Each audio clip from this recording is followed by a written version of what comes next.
Alors, bonjour à tous.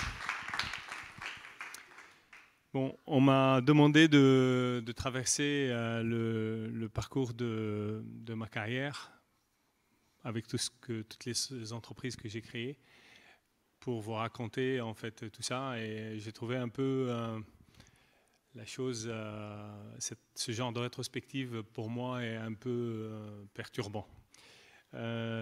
Donc ce que je vais essayer de faire, c'est la chose suivante, c'est raconter l'histoire, mais surtout vous apporter les choses qui sont utiles pour vous, et pas raconter l'histoire pour raconter l'histoire. Donc moi je viens du Liban, je suis né dans la guerre, à peu près, parce que j'avais 5 ans quand la guerre a commencé. Et j'ai fait 15 ans de guerre, je suis arrivé en France, j'avais 20 ans, j'avais rien. J'ai terminé mes études à Paris, et puis d'ingénieur, et puis j'ai intégré le CNRS où j'ai fait un doctorat et je suis devenu directeur de recherche au CNRS. Et c'est en 97, fin 97, que j'ai créé ma première entreprise qui s'appelle Memscap, qui est aujourd'hui cotée en bourse. Alors, en sortant je vais essayer à chaque fois de vous dire ce qu'il y a à entendre de tout ça, en fait. Bon, la première chose, c'est que quand j'ai créé Memscap, j'étais un chercheur. Donc, tout ce que je savais faire, c'était de la techno. J'avais eu de la chance d'avoir un labo qui était assez actif et j'ai été combattu dans le CNRS parce que j'avais une approche un peu différente. Donc, on m'avait coupé toutes mes subventions. Et du coup, on m'a obligé à me retourner vers l'industrie. Le moment où c'est produit, c'était pour moi quelque chose de très très dur.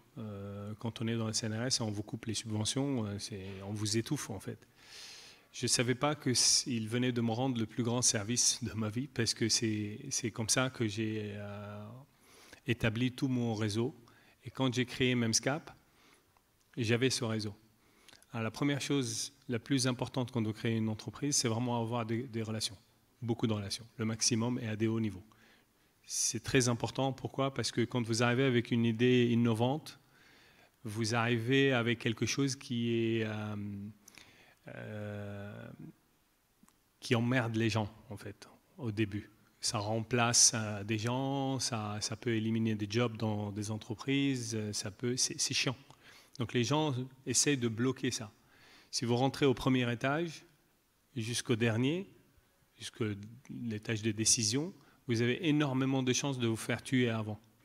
Alors que si vous rentrez en haut et vous prouvez à celui qui prend la décision ce que vous apportez comme valeur pour son business, il va prendre une décision et les autres vont suivre. Et ça, c'est la chose que m'a donné la direction de ce groupe de recherche au labo, c'est ce réseau qui m'a permis, dès que je suis parti, de creuser dans ma boîte. Donc moi, j'ai créé l'entreprise en mai 98. J'avais de l'argent, j'ai mis tout ce que j'avais comme argent, etc. Et j'avais de l'argent pour tenir 3 mois. Et j'avais recruté 4 personnes avec moi. Et j'avais dit à tout le monde, soit en 3 mois on arrive à faire quelque chose, soit on ferme la boutique en fait. Et en fait, dans ces 3 mois, j'en ai eu pour à peu près 2 ans de business en contrat grâce à mes relations. Et après, je voulais lever de l'argent. C'était ma première levée. Donc, quand vous voulez lever de l'argent, vraiment, il faut essayer d'avoir un mentor au début ou quelqu'un qui vous ouvre des portes. C'est aussi pareil chez les capitaux risqueurs. Ils en reçoivent tellement de dossiers, donc il faut pouvoir émerger un peu. Et moi, je suis parti aux États-Unis. À l'époque, je passais mon temps en Californie et il faut vous mettre qu'en 97-98, la France en capital risque, c'était derrière Israël.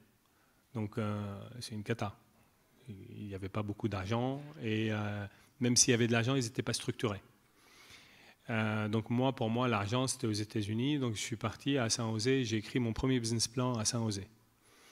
Et on m'avait dit aux États-Unis qu'il y avait un super VC, qu'il fallait absolument que si je craque, tout le monde tombera derrière. Donc Et moi, à ce niveau-là, j'avais toujours été premier de ma classe, sans travailler, etc. Donc pour moi, un mec, bon, bah, j'avais pas de doute en fait. Je lui ai écrit et il me donne rendez-vous de 2 heures.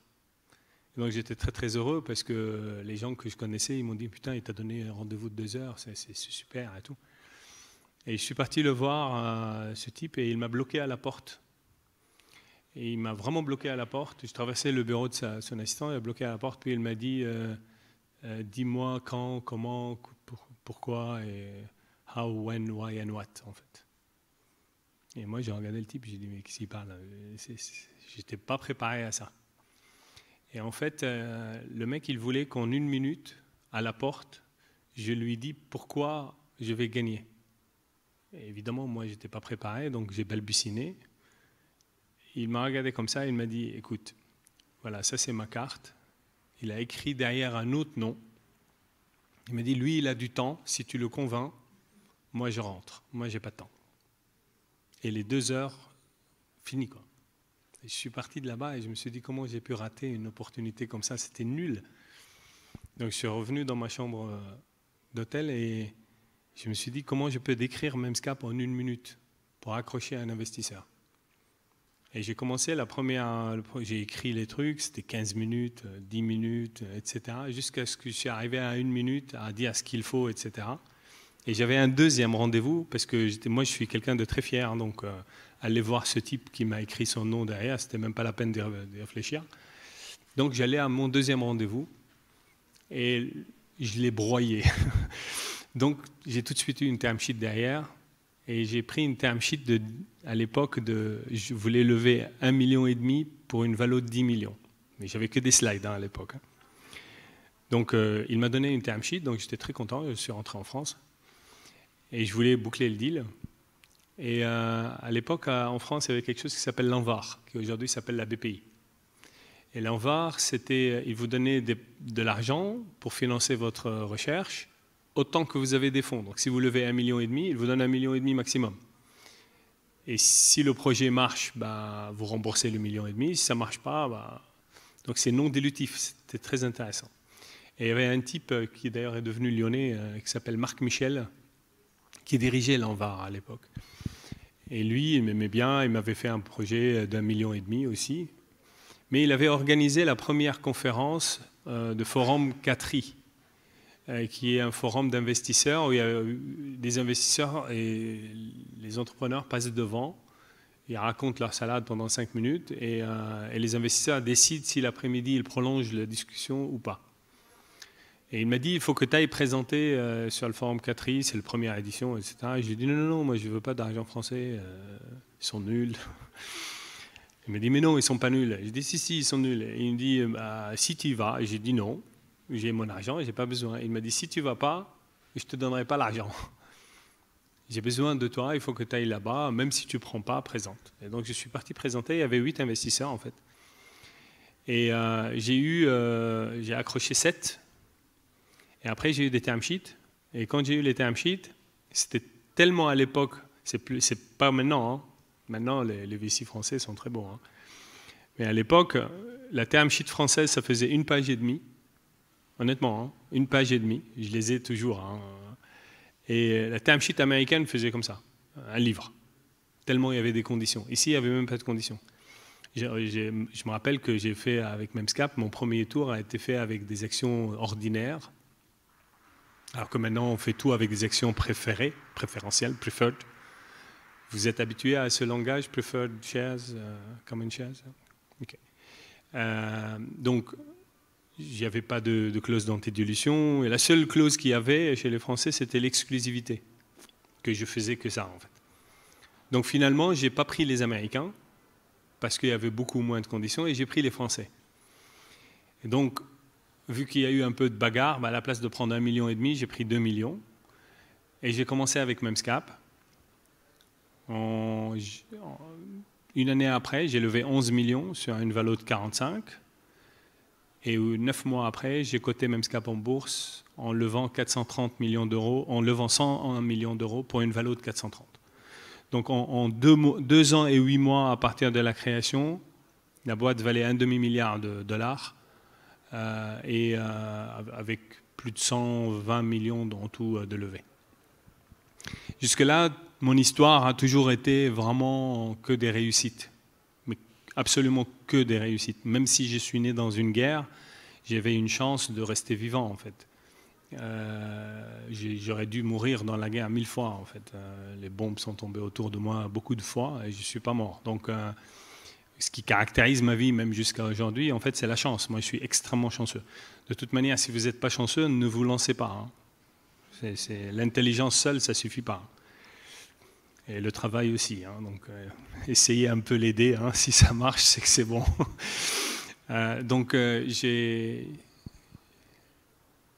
Le problème, c'est que ce qui allait arriver était la vraie vie.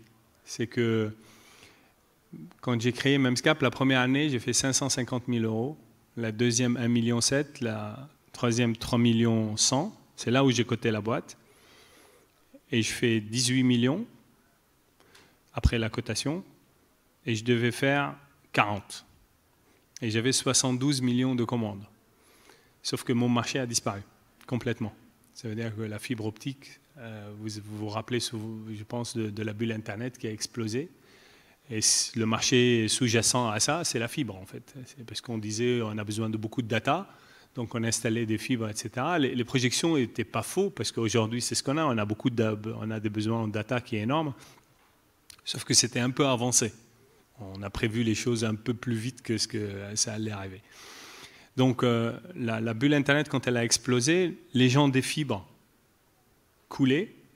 À l'époque, France Télécom faisait des émissions de droits avec des décotes sur le prix d'action en bourse de 47%. Donc, c'était vraiment la bérésina. Hein. Dans mon prospectus de bourse, quand vous allez en bourse, vous êtes obligé dans le prospectus de mentionner tous vos concurrents. Et moi, j'en avais 500 concurrents. Aujourd'hui, de ces 500, il n'y a aucun qui est vivant. Aucun. Tous étaient morts dans la crise. Et donc, quand votre carnet de commandes est de 72 millions, et vous venez de faire 18 millions, vous êtes devenu la plus grosse capi du nouveau marché, pas parce que vous avez monté en fait, hein, parce que moi je suis resté à un demi-milliard, mais parce que tout le nouveau marché s'est écrasé en fait. Donc, et là, les analystes me posent la question, combien tu vas faire cette année? Tu vas pouvoir faire les 40 millions, c'est quand même énorme et tout. Et j'ai dit, ça va être un jeu d'enfant, parce que j'avais 72 millions. Et une semaine après, c'est devenu 800 000 $. Je me rappelle du chiffre, hein, tellement ça m'a marqué. Et le début des emmerdes. C'est vraiment le début, parce que quand vous êtes préparé aux difficultés, quand vous avez eu des difficultés dans votre vie, en fait, c'est... vous êtes préparé. Moi, j'ai jamais eu de difficultés. Jamais. J'avais une chance inouïe. Et là, c'est pas une difficulté, c'est un ouragan qui est arrivé. Et donc, il fallait tout changer. Mais vraiment, tout changer.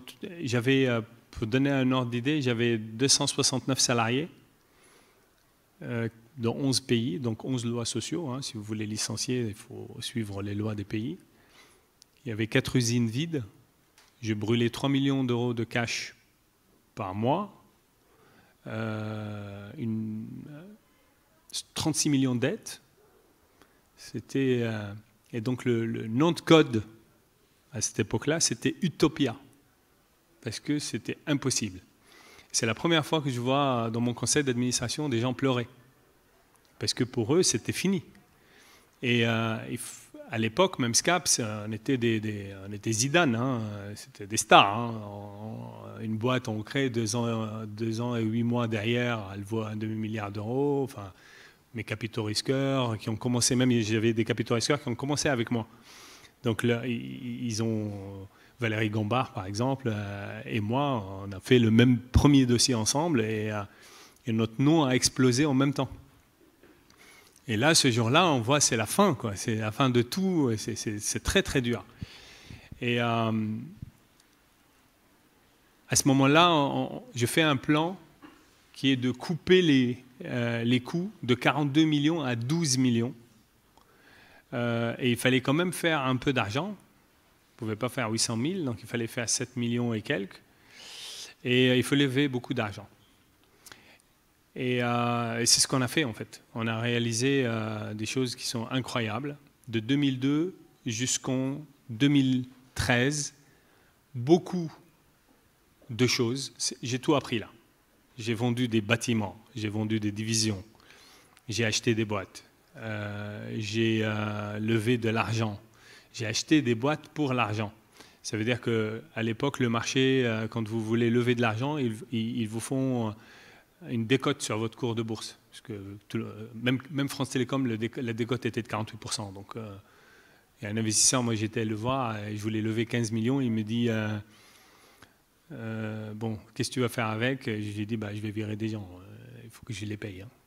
Donc il m'a dit bon ok, je vais te donner l'argent, mais est-ce que tu as lu les Échos du jour? Je lui ai dit non, il me dit de toute manière t'es fauché, tu n'as même pas de quoi acheter les Échos. Donc il me sort un écho et c'était écrit France Télécom, émission de droit, 47%, 48% de décote. Et moi, j'ai dit oui, alors il me dit 48% de décote. Et je te file 15 millions. J'ai dit mais tu rêves? Il m'a dit il faut que tu apprennes une chose, c'est que le temps c'est l'argent, le temps c'est de l'argent. Aujourd'hui c'est 48, demain c'est 49, après-demain c'est 50, réfléchis. Et réfléchis vite. Et de toute manière, il n'y a personne qui te donnera du pognon à part moi, parce que c'est quoi le projet là? Tu te prends de l'argent pour quoi faire? Ni pour créer, ni pour rien. Tu prends de l'argent pour licencier des gens, fermer des choses, enfin c'est pas possible. C'est pas un projet sur lequel on peut lever de l'argent. Et en fait, à l'époque, il y avait d'autres sociétés qui coulaient dans mon domaine, qui n'étaient pas cotées en bourse. Et leurs investisseurs étaient piégés dans ces sociétés-là parce que c'est fini, quoi. Et je suis venu proposer des deals à ces investisseurs pour acheter ces boîtes pour la valeur du cash, mais à la place d'avoir une décote sur mon action, avec un premium sur mon action. Et j'en ai fait plein. J'en ai fait 3 coups comme ça, qui m'ont fait rentrer beaucoup d'argent avec une valeur qui n'est pas à la décote, mais avec un premium. Ce qui nous a permis, en fait, de traverser les choses. Ça a continué comme ça jusqu'en 2013. Donc, de 2002 à 2007. En 2007, je ramène Memscap à la rentabilité à nouveau. Et la crise financière de 2009 arrive, on replonge. Donc, jusqu'en 2013. En 2013, j'avais dit à mon DAF, quand on a notre trésorerie, alors c'est hyper important la trésorerie, hein, notre trésorerie arrive à ce niveau-là, tu me dis. Tu laisses jamais la trésorerie passer en dessous. Il faut me dire à ce moment-là, parce que c'est le moment où je vais lever de l'argent. Et en fait, quand on est coté en bourse, l'AMF ne vous donne pas un visa si vous ne pouvez pas prouver que vous avez une année d'exploitation en trésorerie. Et donc moi, j'avais calculé l'année, et puis j'avais dit à Yann, c'est le niveau, à mon DAF, là, c'est le niveau auquel tu dois m'avertir. Et donc, il vient et il me dit, Jean, il faut lever du pognon. La dernière fois, en 2013. Et j'ai dit, ok, je vais le faire. Donc je pars, j'élève l'argent la semaine qui a suivi. Et en rentrant, j'étais vraiment lessivé, hein, parce que ça faisait des... À l'époque, on m'appelait sur le marché le champion du monde des augmentations de capital, tellement j'en ai levé. Et j'ai dit à mes équipes, à partir de maintenant, je ne lèverai plus d'argent. Soit cette entreprise va gagner de l'argent maintenant, soit ce n'est pas la peine, on la dépose. Et depuis 2013, en fait, Memscap a switché, elle est devenue EBITDA positif, donc elle générait de l'argent, on n'a plus jamais levé un centime. Et l'explosion de Memscap a démarré vraiment à la phase 4C, donc c'est le plan 4C, croissance compétitive, consécutive, rentable et responsable, a démarré en début d'année, et là aujourd'hui c'est la plus forte progression de l'action, des actions sur la bourse de Paris depuis le début de l'année, plus 140% ou quelque chose comme ça. Donc à travers cette chose-là, vous voyez que ma vie, c'était la vie d'un entrepreneur dans la techno. Donc, ce qui caractérise ça, c'est quoi? C'est l'innovation, beaucoup d'innovation, beaucoup de techno. Mon domaine, c'est les MEMS, c'est le plus difficile des domaines des techno. Les MEMS, c'est Micro Electromechanical Systems, ça veut dire que ce sont les microsystèmes. On fait des capteurs intégrés, on a beaucoup de multidisciplinarité, etc. Les semi-conducteurs, la techno, il faut que vous sachiez, c'est un des domaines où il y a le plus besoin d'argent. Donc il faut lever beaucoup d'argent. Quand on se lance avec une idée dans le semi-conducteur, la techno, je ne parle pas en logiciel, il faut se préparer à des dilutions. Donc ce sont des modèles qu'on appelle moonshot versus les modèles bootstrap. Vous avez l'habitude de ce genre de langage ou pas? Ok. Les modèles bootstrap, moi je ne suis pas un bootstrapper, je suis un moonshotter. Les bootstrappers, c'est des gens qui commencent une petite entreprise, ils gagnent un peu d'argent, ils utilisent cet argent pour faire leur vision et ainsi de suite. Ils sont tout le temps rentables, ils ne lèvent pas d'argent. L'intérêt dedans, c'est que vous gardez toute l'equity, vous gardez 100% de la boîte. Mais l'inconvénient, c'est que vous pouvez rater les fenêtres, parce que personne ne vous attend, hein, et puis il n'y a pas que vous, il y a d'autres concurrents sur la scène. Et puis en général, il y a très peu de bootstraps qui sont devenus des super choses. Hein. Les moonshots, comme leur nom l'indique, c'est on vise la Lune.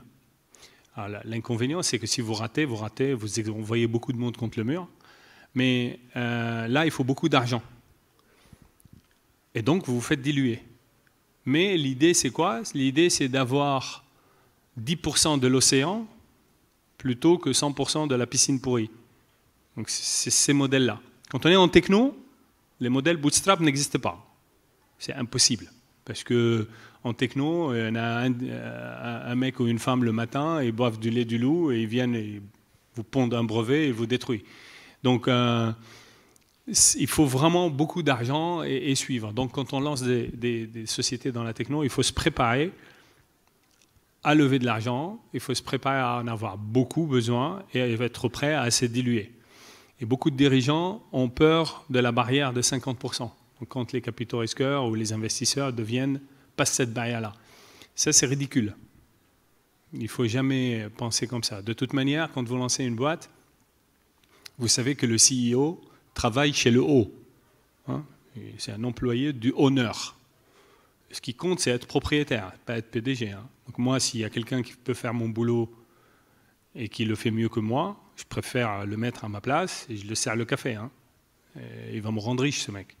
Donc, c'est très très important de penser à ça quand vous lancez des boîtes parce que si vous êtes dans une situation de moonshot et vous devez lever de l'argent, vous allez perdre très rapidement votre 50%.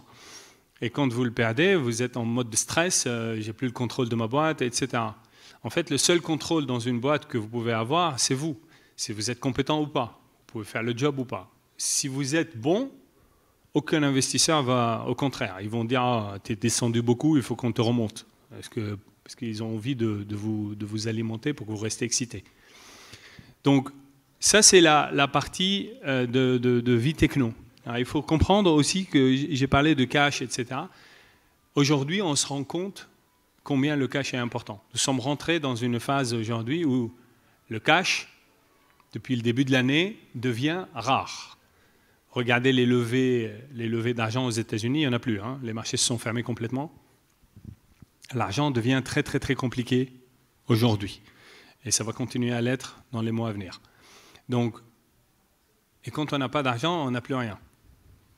Donc c'est très très très important de planifier vraiment bien vos besoins en trésorerie et de bouger à temps. Dans ma dernière affaire, j'ai bougé, je savais que 2023 allait être comme ça, j'ai tout fait pour toutes mes entreprises, pour que toutes mes entreprises aient beaucoup d'argent en 2023.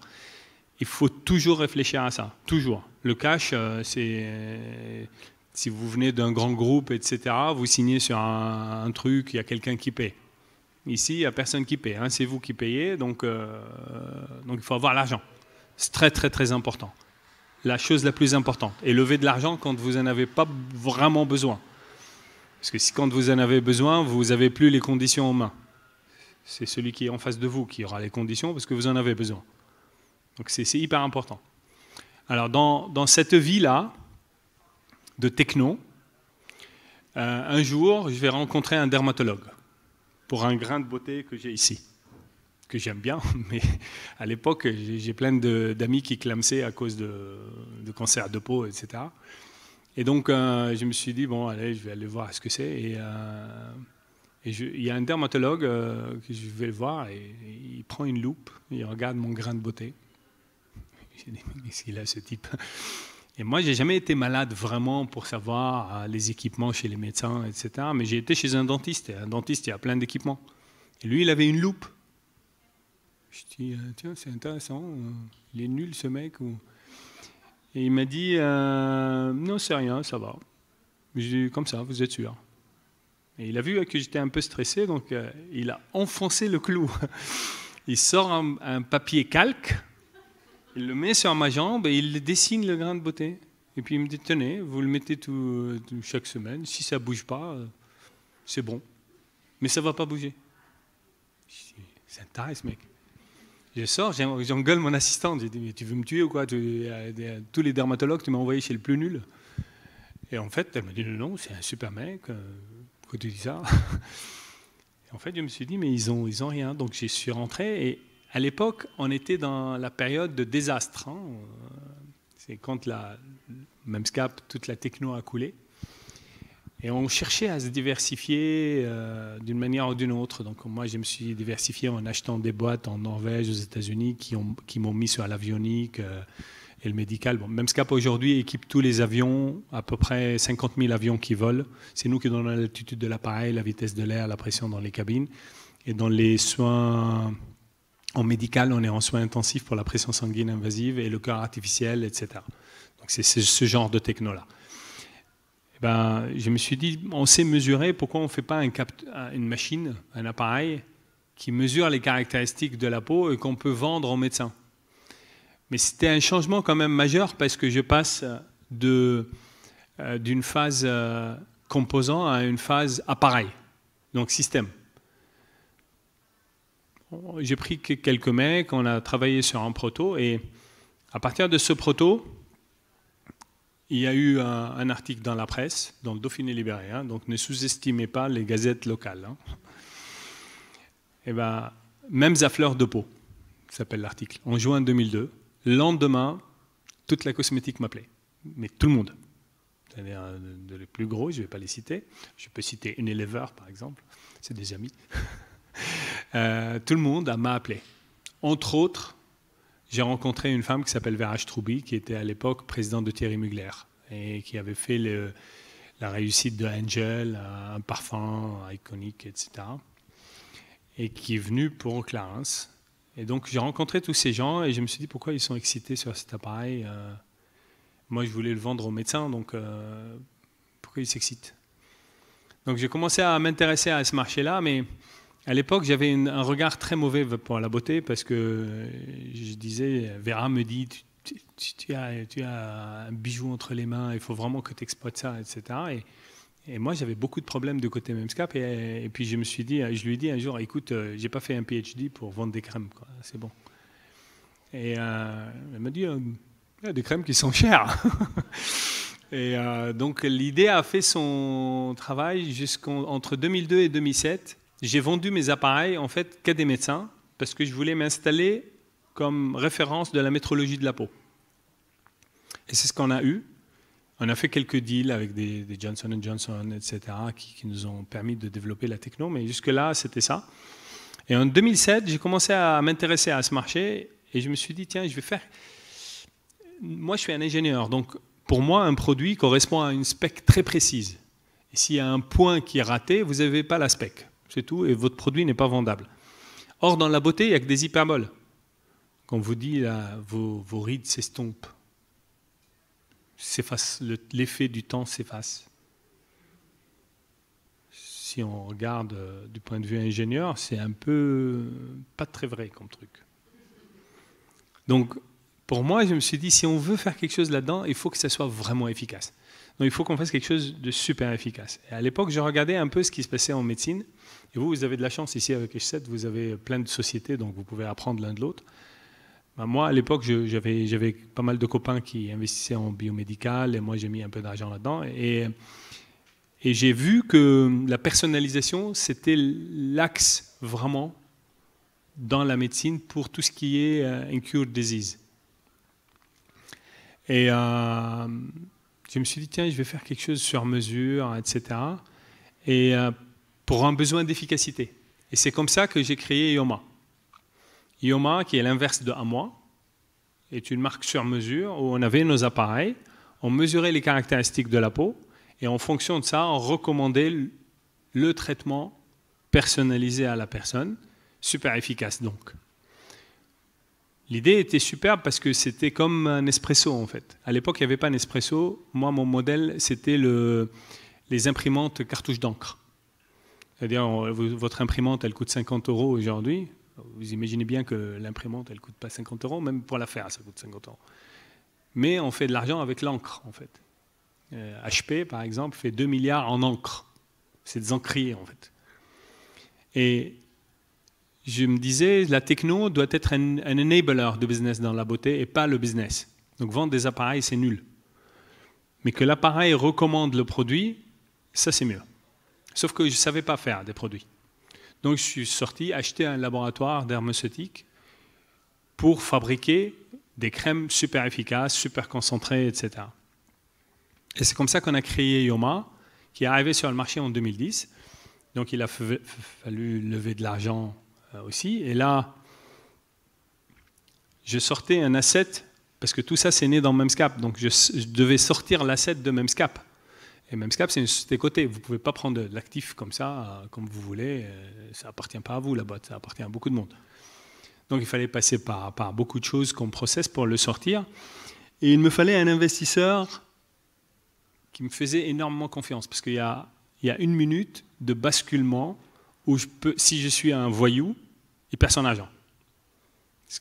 Et cet investisseur, c'était le Crédit Mutuel Innovation. Et en particulier Alain Benesti. Bon, Stéphane est bon aussi. Donc, Alain m'a fait confiance parce que si je vraiment le roulais, parce qu'on créait une société, elle était vide. Il ramène son argent dedans et après, on achète l'actif. Donc, si j'étais voyou, je peux partir avec l'argent, en fait. Mais bon, je ne suis pas voyou. Donc, on a fait ça et on a sorti Yoma en 2010. On a levé la première année à peu près 10,5 millions et je l'ai vendu à un éleveur en 2012. Avec un deal où je dois rester dedans jusqu'en 2015. En 2015, je vends tout, le earn-out, etc. et je devais quitter. Et un éleveur voulait que je reste pour continuer à diriger Yoma en parallèle à Memscap. Mais moi, j'avais une idée en tête qui était Eva, que j'ai appris de tout ce que j'ai vécu avant. Pour moi, le monde avait vraiment changé. Nous, on est connu, Yoma est connu pour être la marque numéro 1 de la personnalisation. C'est la marque qui a déployé la techno dans la beauté. La beauty tech réellement existe grâce à Yoma aujourd'hui. Et moi, j'avais vu que Yoma donnait les meilleures expériences point de vente, mais du point de vue online, on n'arrivait pas à faire l'expérience. Et aujourd'hui, le monde, il est offline, online, et il le sera toujours. Hein. Tous ceux qui veulent faire de B2C, etc., vous allez avoir l'offline et l'online, vous devez dealer en O plus O tout le temps et omnicanalité. Donc, et j'étais en train de penser comment on peut porter cette expérience sur le online. La deuxième chose qu'il y a eu au monde, c'est aujourd'hui, dans la beauté, la beauté a muté. On ne parle plus beauté, on parle beauté bien-être. Toutes les femmes ont compris qu'il ne suffit pas de mettre une crème sur elles pour que ça aille bien. Il faut en plus à la crème avoir une hygiène de vie, etc. La personnalisation est devenue la plus grosse tendance de la beauté. Donc il y avait ces changements-là. Il y avait aussi un changement générationnel. Ça veut dire qu'aujourd'hui, les générations actuelles préfèrent avoir l'accès plutôt que la propriété. Nous, on est d'une génération où on accumulait l'argent pour avoir accès à des propriétés. On achetait la voiture, après on achetait la maison, etc. Les générations actuelles s'en foutent. Ce qu'ils veulent, c'est vivre des belles expériences, mais ils veulent avoir accès à une voiture plutôt qu'acheter une voiture. Donc, c'est ce qui a développé tout ce qu'on appelle dans le monde les membership economy. Hein. C'est toute l'économie des abonnements qui a commencé aux États-Unis et est arrivé avec les Netflix, les Spotify, etc. Mais aujourd'hui, ça se généralise partout. Ce modèle-là d'abonnement est né dans la techno aussi. Hein. 95% des solutions logicielles en techno sont en abonnement. C'est vraiment les débuts. Mais maintenant, ça se généralise partout. Même Porsche, qui est le le symbole de la notion de propriété. Tous les mecs veulent à 50 ans avoir une Porsche. Eh ben, Porsche développe aujourd'hui le modèle d'abonnement. Aux États-Unis, vous payez 2100 $ par mois et vous avez une appli. Et tous les jours, vous décidez quel type de Porsche vous voulez, on vous amène la Porsche. Donc, ce modèle-là était très, très important. Et derrière ça, il y avait l'impact du stress environnemental dans la beauté. Au-delà du diagnostic, c'est qu'aujourd'hui, il faut que vous sachiez que c'est une très, très bonne nouvelle, c'est que 75% de l'évolution de vos paramètres physiologiques dépendent du stress environnemental et pas de votre génétique. Dans le passé, on pensait l'inverse. Donc aujourd'hui, en fait, on a fait des tests sur des jumelles. À 65 ans, on regardait les jumelles, et donc même capital génétique, hein, c'est des jumelles.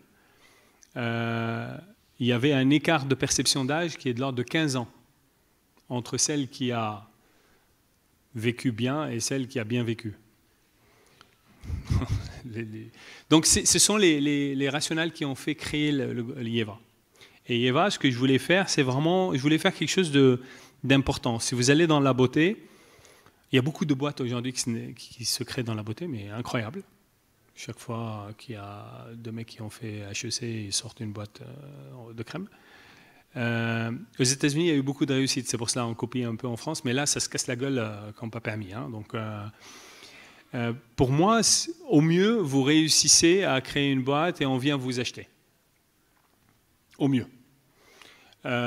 Pourquoi? Parce qu'il y a dans la beauté des mastodontes type L'Oréal, Unilever, P&G, Beiersdorf, J&J, Coty, etc., qui sont très gros et aucune possibilité. C'est quand vous faites quelques dizaines de millions, poum, vous êtes racheté. Vous êtes racheté très bien. Vous êtes racheté. Et moi, je voulais faire quelque chose qui soit disruptif face à ces gens-là. Donc, je voulais vraiment faire le Netflix de la beauté. C'est-à-dire que je ne voulais plus vendre un produit ou un service, et je voulais avoir des relations avec mon client pour m'occuper de sa beauté. Il paye un fee par mois, et c'est fini. Et c'est comme ça que l'abonnement MyEva est né. Alors, pour faire l'abonnement, au-delà de lui assurer les services et le machin, il faut lui assurer un gain économique. Et aujourd'hui, si vous regardez sur le online, les remises, c'est tout le temps, et c'est 25 à 30%. Donc si vous arrivez avec une solution économique qui vous dites à votre abonné, je vais vous économiser 25%, il vous dit, je m'en fous, j'achète sur le online, en fait. Donc, le gain économique pour l'abonné dans MyEva, c'est 70%. C'est vraiment énorme. Mais si vous voulez donner 70% à votre abonné, vous ne pouvez pas avoir des marques d'autrui. Il faut que ce soit vos propres marques. Pourquoi? Parce que sinon, vous n'aurez pas les marges. C'est simple, financièrement, ça ne marche pas. Donc, il fallait que dans le groupe IEVA, j'ai un portefeuille de produits. Un abonné, il aime aussi avoir du choix. Et vous lui avez promis toute la beauté. Donc, il faut du capillaire, du make-up, du soin, il faut tout. Vous lui avez promis aussi des services. Donc, il faut avoir un réseau, des réseaux où on fait des services de beauté. C'est pour cela que, une fois que ça c'était très clair, dans IEVA, on est reparti avec les mêmes, donc les crédits mutuels et innovation. Après, on s'est adossé avec Seb Alliance. Et on a créé tout ça. Et aujourd'hui, en fait, récemment, j'ai racheté Yoma à Unilever pour la mettre dedans. Donc Unilever est actionnaire aujourd'hui de IEVA Group. Et en fait, le besoin a créé tout ça, parce que j'avais besoin de beaucoup de marques. Donc en achetant Yoma Made with Care à Yoma Hair, ça me donne ça. Après, j'ai créé une autre marque capillaire. Après, j'ai acheté des marques de make-up et j'avais besoin de réseau, donc j'ai acheté l'atelier du sourcil, j'ai acheté le boudoir de regard, etc. Et aujourd'hui, ça fait un grand groupe, pour beaucoup de monde qui travaille maintenant. Et notre promesse essentielle, c'est de pouvoir apporter à chaque homme et femme, ou femme et homme, C'est la première fois que je dis hommes et femmes, parce que dans la beauté, vous dites femme, femme, femme, femme tout le temps. Hein. Le client homme, c'est 3%. C'est nul. Donc, il leur apportait une solution complète où il paie un fee et vous vous occupez de tout. Et pour moi, ça, ce sont des choses très disruptives. Parce que face à vous, les grands, ils ne savent pas structurer. Ils ne savent pas comment faire ça. Alors, l'intérêt des modèles d'abonnement, c'est quoi? C'est que ce sont des modèles financiers qu'on appelle les modèles en poisson, quand ils marchent. Pourquoi? Parce qu'en fait, au début, si vous vendez un produit, vous allez obtenir 100 €. Si vous faites un abonnement, vous avez moins, en fait, parce que vous allez lui donner des remises. Mais le client, il n'est pas client one-shot, il est client tout le temps. C'est membre. Donc, la courbe, elle fait comme ça, à la place de le comme ça. Donc, ça fait la forme de poisson, en fait. C'est pour cela qu'on l'appelle modèle en poisson. Mais ce sont des modèles qui sont extrêmement compliqués à mettre en place. Mais s'ils marchent, c'est phénoménal. Les valorisations sont extrêmement élevées. C'est les meilleures valorisations qui existent sur le marché. Mais au-delà de tout, chaque année, quand vous démarrez votre année, vous êtes garanti d'avoir 60% de vos revenus. Ce qui est un business juste magnifique. 60% de revenus de l'année à venir, ça veut dire de vos projections. Parce que les 40 autres, c'est les nouveaux recrutements que vous allez faire.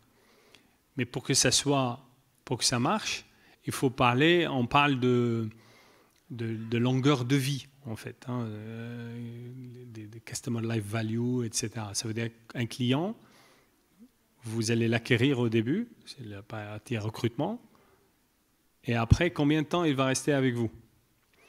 Et vu que les abonnés, les membres sont très exigeants, il faut vraiment beaucoup venir leur donner des plus pour qu'ils restent le plus longtemps possible. Parce que toute votre valo, elle dépendra de la croissance, évidemment, donc de votre capacité à recruter et à garder, à retenir. Et elle est dépendante aussi de qu'est-ce que vous allez lui donner pour que l'argent que vous prenez à un abonné sur une durée soit le plus grand possible. Donc, la beauté de ce qu'on a fait avec Eva Group, c'est que plus nos marques, on les vend dans tous les réseaux, donc sur les Marionneaux, les Beauty Success, etc., plus ça se vend, plus ça nous génère de l'argent, plus les marques sont connues, plus les abonnements se vendent plus facilement, puisque finalement les gens ils reçoivent des produits. Notre réseau de portes, plus on ouvre des portes, plus c'est notre cash cow, mais en même temps, plus on a des vendeurs d'abonnements, parce que chaque magasin vend toute notre offre. Donc ce sont des choses qui nourrissent tout. À chaque fois qu'on fait une action qui marche, elle vient nourrir le cœur principal qu'on veut qu'il soit le réacteur, qui est l'abonnement. Donc voilà. C'est un peu le parcours jusqu'à aujourd'hui. C'est très difficile de vous dire, je peux parler sur ce genre de choses qu'il faut apprendre des années, en fait, tellement il y a des choses à avoir. J'espère vous avoir apporté le maximum d'infos pour vos projets. Et, il reste 2 minutes si vous voulez des questions. Et puis voilà.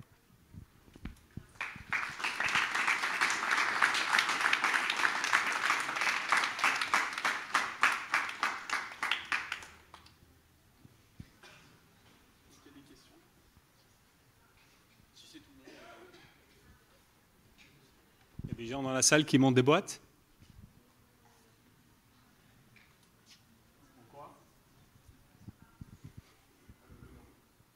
Ameublement? Il y a de l'innovation dedans? C'est bien. Sinon, c'est difficile. Oui, madame.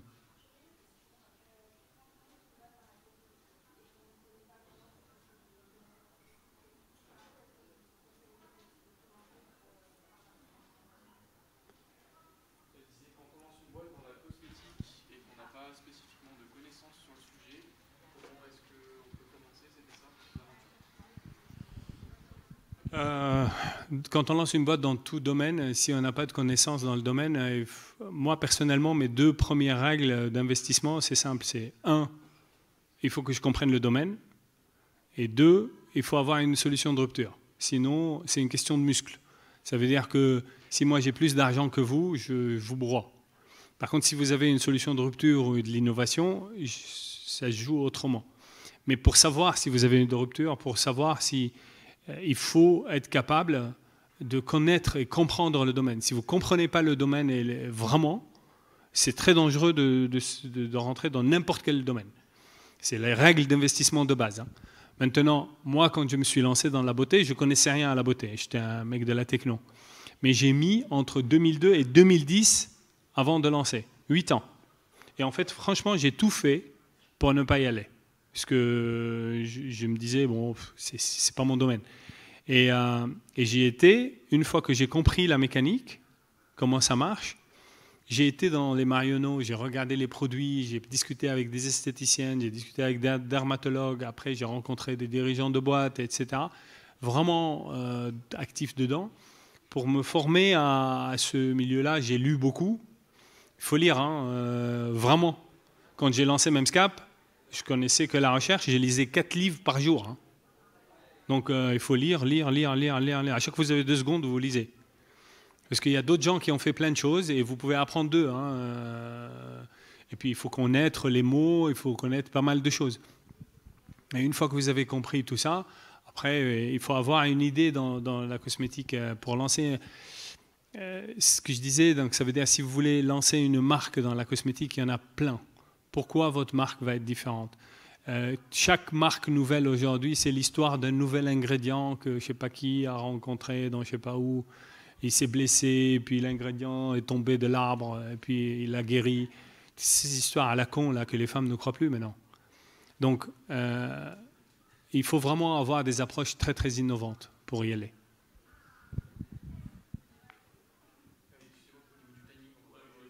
Question rapide sur votre style de management.